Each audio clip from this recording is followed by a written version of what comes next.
trouver sa voie professionnelle, pour moi, c'est un chemin dans lequel c'est comme une façon de s'ouvrir à soi. Quand on commence à s'ouvrir, et c'est dedans.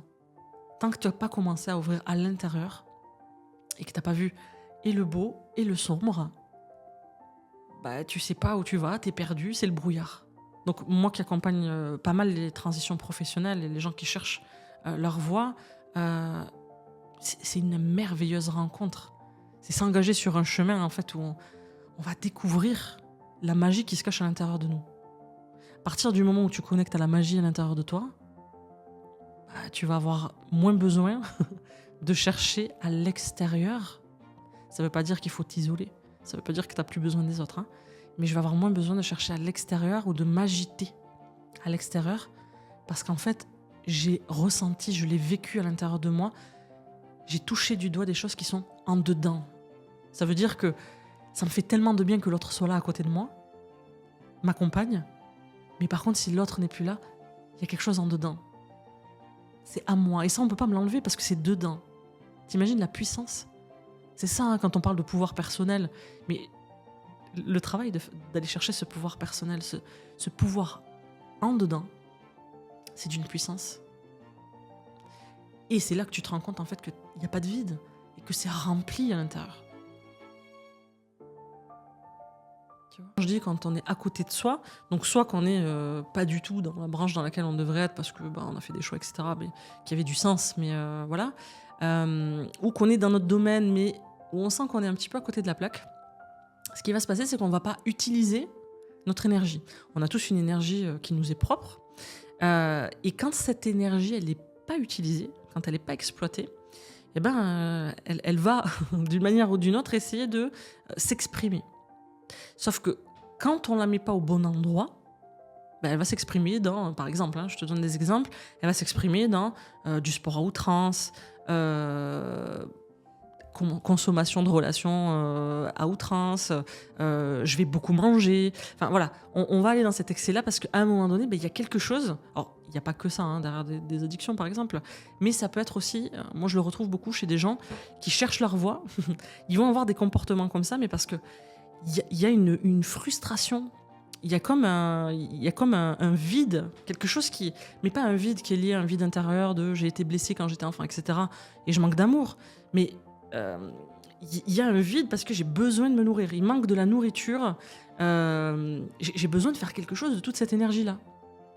Et généralement, donc, on va essayer de se nourrir. Et forcément, on ne trouve jamais. Donc ça peut être aussi, j'achète plein de trucs. Tu vois, où il y a vraiment ce besoin de faire quelque chose parce qu'en fait, il y a une telle frustration. Parce que je n'exploite pas cette énergie qui est la mienne et qui a besoin de s'exprimer. Donc ça, moi je le retrouve très très souvent. C'est des personnes qui vivent soit ça, ou soit qui sont complètement éteintes. Donc qui sont complètement abattues, voilà, qui vont se laisser aller sur le canapé et qui vont être complètement inhibées.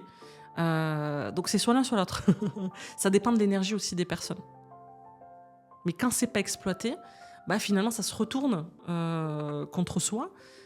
Donc tout le truc ça va être de comprendre que peut-être que ce que je suis en train de faire, ce truc-là que je recherche, c'est comme des personnes qui par exemple, ça va jamais dans les relations, ils cherchent quelque chose, mais ils comprennent pas, ils n'arrivent pas à identifier ce qu'ils sont en train de chercher. Je dis pas que c'est le cas de tout le monde, mais très souvent, on va retrouver des gens qui n'arrivent pas à trouver leur place ou ce qu'ils ont envie de faire, ils ont envie d'offrir quelque chose, ils sont complètement dans le brouillard. Donc ils vont chercher, un peu dans plein de trucs, mais qui n'a rien à voir avec ce qu'ils cherchent vraiment profondément, mais parce qu'ils n'ont pas les outils. Souvent c'est ça. Il leur manque les outils ou la façon d'être accompagnés pour aller trouver, par exemple, leur voie professionnelle. Parce que comment on nous a appris à chercher notre voie quand on était enfant ou quand on était adolescent, on nous a dit, écoute, voilà les matières que tu vas apprendre. Là-dessus, on va te dire si t'es bon, si t'es pas bon. Soit c'est nous qui avons décidé de te mettre dans une case parce qu'on estime qu'au vu de tes résultats sur un nombre de matières prédéfinies qui ne représentent absolument pas la vie et tous les métiers qui existent, toutes les branches qui existent, on va choisir pour toi et tu vas faire ça. Ou alors on va te dire, voilà, t'es bon, qu'est-ce que tu veux faire ? Qu'est-ce que je veux faire? Je sais pas. Donc tu choisis quelque chose sur cette base-là, sans passer à l'intérieur de toi, sans aller voir ce qui se passe à l'intérieur de toi. Donc tu arrives à l'âge adulte, comment veux-tu faire différemment? On t'a pas montré on t'a pas montré une autre façon de faire. D'aller connecter tellement de choses à l'intérieur de toi et des choses que tu n'as même pas vues parce qu'on t'a pas permis, on t'a pas donné l'espace pour aller voir parfois la magie qu'il y a à l'intérieur de toi.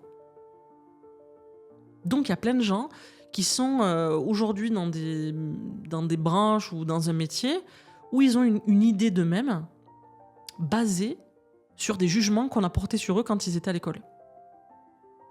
Alors que c'est des gens qui ont des choses à apporter extraordinaires, qui ont des dons, c'est quelque chose qui leur est propre, qui est unique, qui n'est absolument pas exploité parce qu'ils n'en ont même pas conscience. Parce qu'on leur a dit que t'es mauvais en maths, donc il faut que tu ailles là, et puis voilà, t'es bon qu'à ça. Donc en fait, ils ne se posent même plus la question de est-ce que en fait il y a une voie pour moi ou ce truc-là qui était à l'intérieur de moi, ils le voient même pas. C'est triste. Sauf qu'à un moment donné, je commence à pas aller bien, ou le boulot me bouffe, ou je commence à être dans un mal-être, où là je vais ouvrir les yeux et je vais me dire non mais là il y a quelque chose qui va pas. Donc il y a plein de gens qui viennent consulter, donc il y a un souci avec ça, qui viennent pour autre chose, parce que ils sont dans un mal-être, etc. Mais ils identifient pas encore qu'il y a ça qui sommeille à l'intérieur d'eux et qui en peut plus d'être complètement étriqué à l'intérieur d'eux, qui a juste besoin de vivre.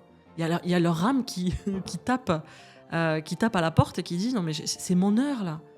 Moi j'ai besoin de m'exprimer, on a une vie à vivre, on a des choses à apporter et on n'est pas venu là en fait pour rester éteint. Et souvent ça se fait un peu dans la souffrance. C'est-à-dire que souvent quand ça va venir s'éveiller, c'est parce que je vais être dans un mal-être. Il va y avoir une rupture. Ça se passe pas bien au boulot. Tu vois, ça va venir comme ça. Où là les gens vont se dire ok bon là il faut que j'aille voir quelqu'un, ça va pas, je suis tellement poussée à bout et là ça va, les gens vont ouvrir à l'intérieur d'eux et une thérapie, on en parlait hier, c'est pas que aller voir le difficile, le lourd à l'intérieur de soi, parce que quand on ouvre, oui il y a de tout, hein. Des choses un peu dans l'ombre, mais dans l'ombre il n'y a pas que de la souffrance, il y a aussi des trésors cachés et ça c'est merveilleux. Mais ça, on ne peut pas le voir si on n'a pas ouvert à l'intérieur de soi. C'est pour ça, hein, dans ce qu'on accompagne, quand on accompagne, c'est ce qu'on fait. Oui, il y a des choses qui parfois sont difficiles et de se rendre compte que y a des vécus où ça a eu un impact. Émotionnellement, physiquement, mentalement, émotionnellement, où c'est compliqué. Mais par contre, toutes ces années-là aussi où je suis restée complètement enfermée, inhibée, je suis passée aussi à côté de ma lumière. J'avais même pas conscience que j'avais quelque chose à apporter, que j'avais quelque chose qui me faisait vibrer et que j'avais le droit, qu'il y a une possibilité d'aller le chercher et d'en faire quelque chose.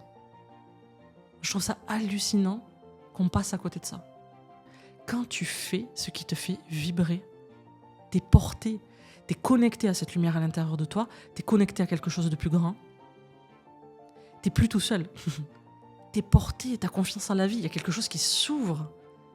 Parce que ce truc-là, t'allais le chercher à l'intérieur de toi. C'est hyper puissant. Donc ça développe ta confiance, ça guérit beaucoup de choses. Parce que quand t'arrives à accomplir, quand t'arrives à faire des petits pas, que t'as compris qu'il y avait ce truc-là à l'intérieur de toi, que tu l'as vu et que tu fais les petits pas pour ouvrir de plus en plus et te relier à ça. T'imagines ce que tu guéris pour l'enfant à l'intérieur de toi ?